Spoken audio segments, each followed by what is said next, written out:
Hi friends, welcome to வேதிதா சமையல். இன்றைக்கி நம்ம வேதிதா சமையலில் ரொம்ப சுவையான கருவாட்டு குழம்பு தான் பண்ண போகிறோம். நெத்திலி கருவாட்டு குழம்பு. வாங்க எப்படி பண்ணுறதுன்னு வீடியோவில் போய் பார்க்கலாம்.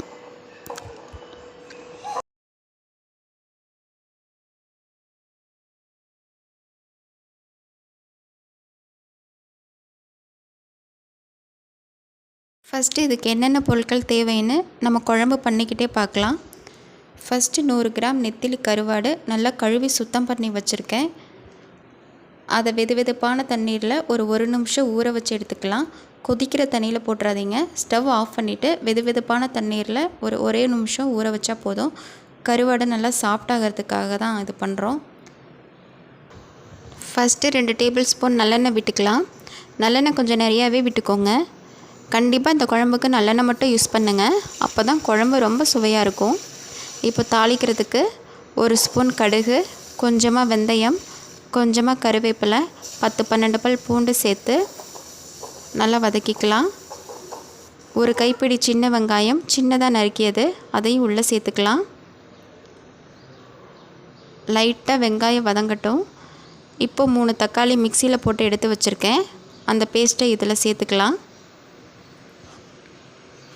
இப்போ இதோட பச்சை வாசனை போகட்டும். ஒரு 2-3 நிமிஷம் வரை நல்லா வதக்கி விட்டுக்கலாம். 1/4 ஸ்பூன் மஞ்சள் தூள், 2 டீஸ்பூன் குழம்பு மிளகாய் தூள் சேர்த்துருக்கேன்.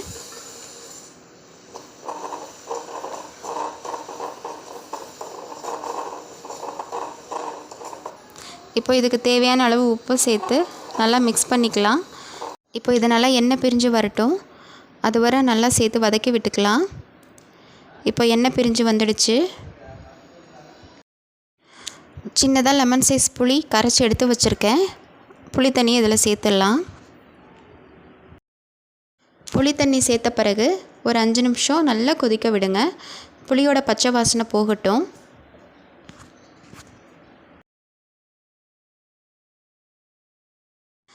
இப்போ கருவாடை உள்ளே சேர்த்துடலாம். கருவாடை சேர்த்துட்டு ஒரு 2 நிமிஷம் நல்லா கொதிக்க விடுங்க.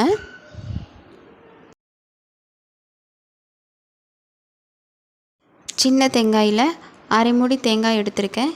தேங்காய் திருவலோட 1/2 ஸ்பூன் சோம்பு சேர்த்து மிக்சியில் போட்டு பேஸ்ட்டாக எடுத்து வச்சுருக்கேன். அந்த பேஸ்ட்டை உள்ளே சேர்த்துடலாம்.